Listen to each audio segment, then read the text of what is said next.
Hello, and welcome back to another episode of Critical Reactions with your host, Bryan. This is going to be our last video for 2021. I'm going to be taking a short break, as I usually do at the end of the year, and I'll be coming back on January 3rd, which is the first Monday of the year. Alright, let's dive into this. As usual, Friday, second video, we're going to be doing Creator's Request, which is where a band says, hey, look at our music, and I say, yeah, let's do it. This one comes from Decline the Fall. It says, hey Bryan, hope this finds you well.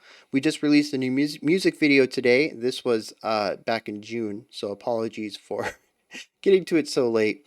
And would love to get a reaction from you. So let's dive into this. We got Decline the Fall's The Last Tree on Earth. And that's quite a thumbnail right there. Alright, let's see what they got. Going in hard right from the start.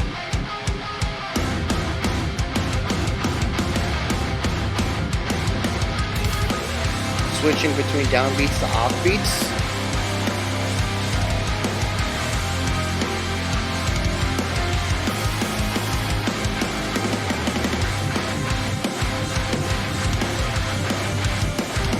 They got the synth in the background to really fill out the sound as they go hard into this rhythmic idea on both the drums and the guitars. Yeah!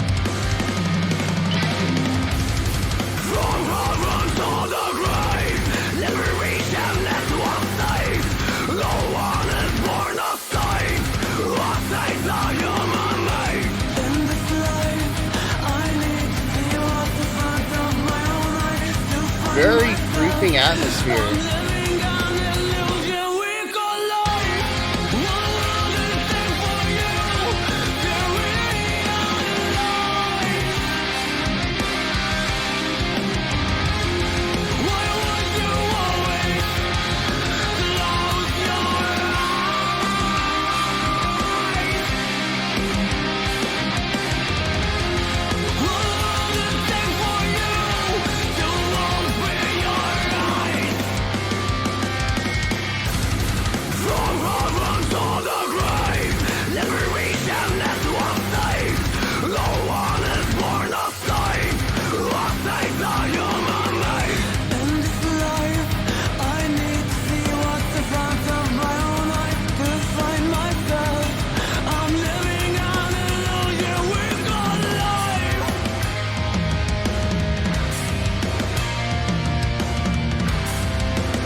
Alright.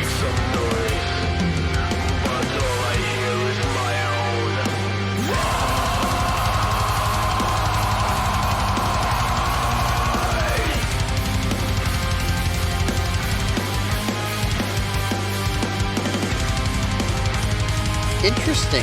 I figured we were going into a new pre-chorus, but we kind of went into a new section altogether. Waiting for someone to make some noise, sitting here in the silence. Waiting for someone to make some noise.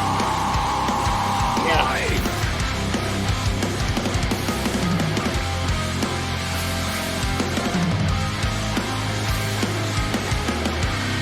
What would it take for you to realize?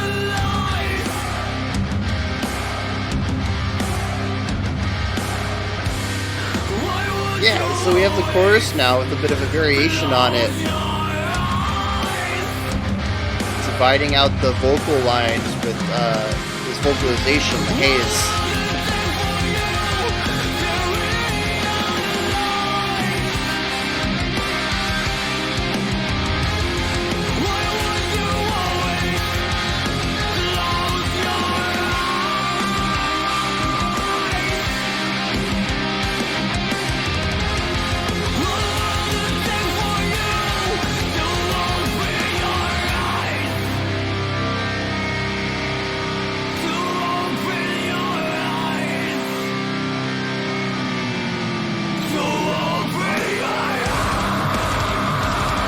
honestly thought that's how they were going to end the song.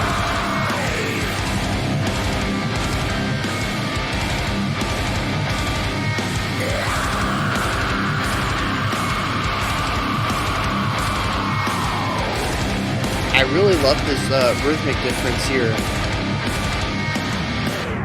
between the chugging that was going on in the drums and the left guitar, and then some of the eighth note riffs plus the held out notes in the right pan. So yeah, some really cool ideas going on in there. Um, First of all, I gotta point out the drumming is killer, 100%. The opening guitar pattern I enjoyed. The guitar fills were really nice. There's some nice embellishing ideas in there. The extended drum fill solo thing that we saw is probably 2 bars long at least. Was just yeah, absolutely loved it. The drumming was a huge part of my enjoyment here. Um, but yeah, everybody was kind of killer here. We had some really interesting vocal diversity between the cleans, the harshes. I'm gonna go with harshes because I want to talk about that in a little bit. And then everything in between. It was very much a spectrum as far as cleans and distorted. And there were a couple of sections where it kind of mixed the two with varying degrees to that. Um, the guitars were great, the bass was great, the drums were great. I think everything was really solid here.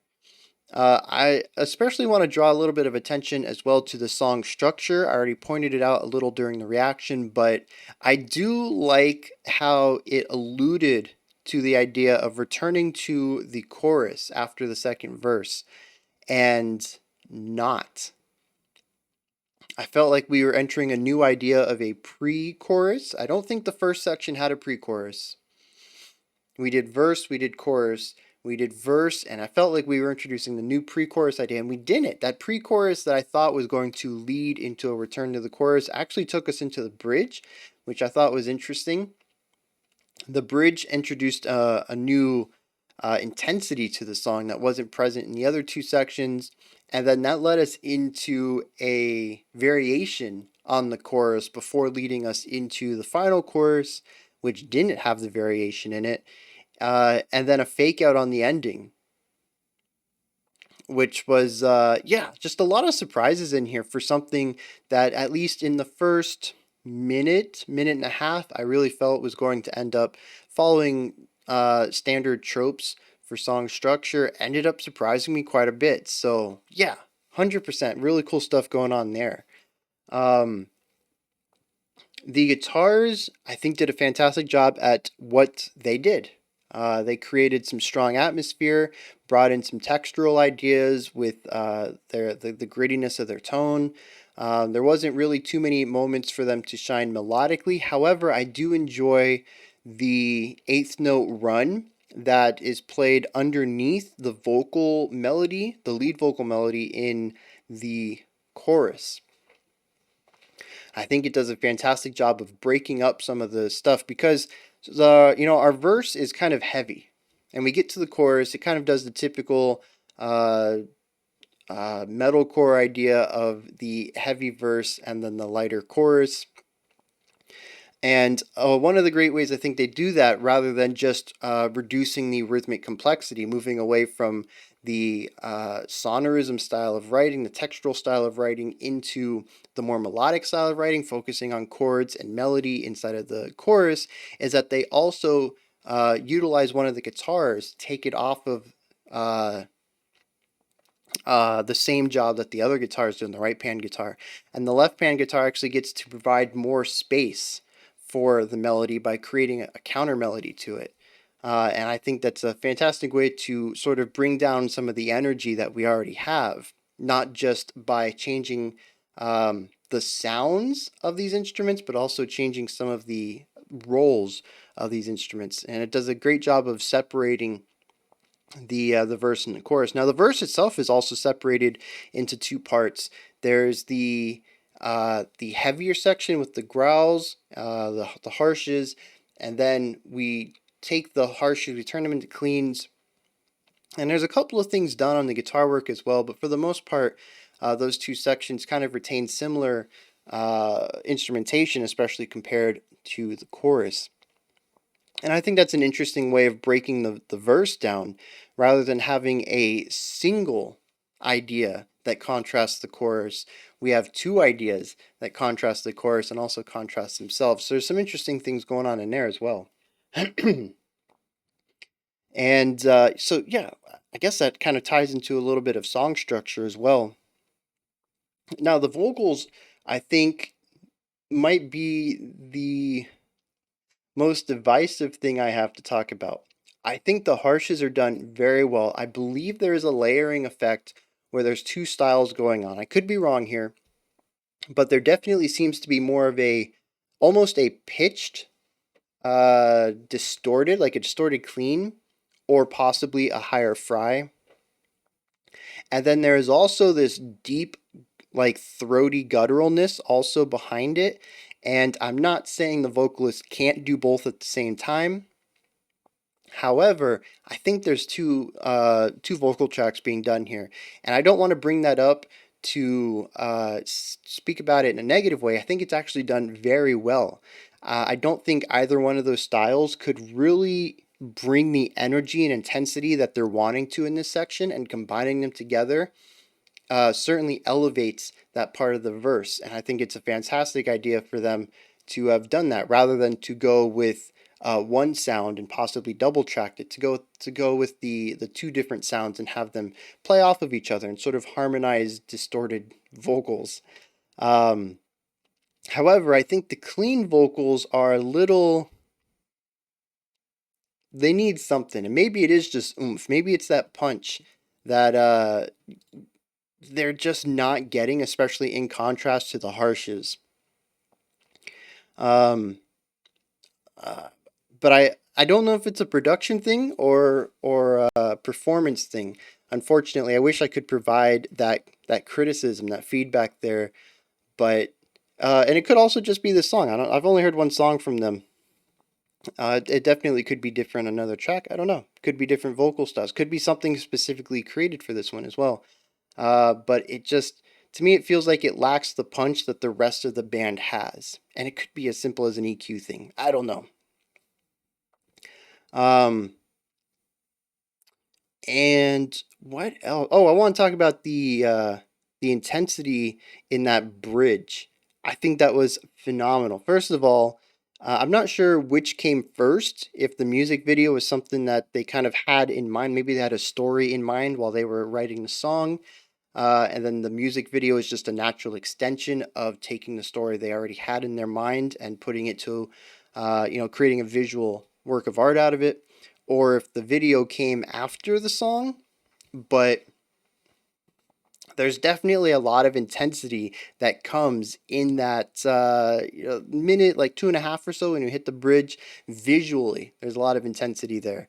And I think it's interesting to bring that into the music as well, because we've already had a super intense section in the first half of the verse. We have a lot of rhythmic stuff there. It's a very punchy section as far as both guitars and the drums sharing rhythmic ideas. We have the growls, we have the harsh vocals there as well. It's already intense, and they found a way to bring that up just another notch in the bridge. And I thought that was interesting because like I said, again, surprises in song structure. I thought we had already hit our peak in our verse, and we didn't. I enjoyed that. And then the fake out at the end, I really enjoyed. I thought we were going to go with that sort of what is it? The chorus repeating itself or fading out on the chorus, something like that. I don't quite remember, but it had a very finale feel to it. And there's a moment when it just clicks and we move back to the heavier. I don't remember if it was the heavier verse or the heavier bridge section. But yeah, it just flips right back to that, and I thought that was a really cool way to end the song. Just a little bit more of that structure subversion. And I think that's my big takeaway here. There's some really good production on this track, but the thing that stands out to me is the structure of it, how it's composed, because a lot of the musicality of it is for lack of better words, pretty standard for this type of music. There wasn't really a lot that stood out to me as highly unique, but they do what they do very well. I've talked in the past about bands that innovate and bands that iterate. This is definitely a band that iterates, and we need both types. And I think they do a fantastic job at taking ideas that other people have created and really shaping them and perfecting their sound.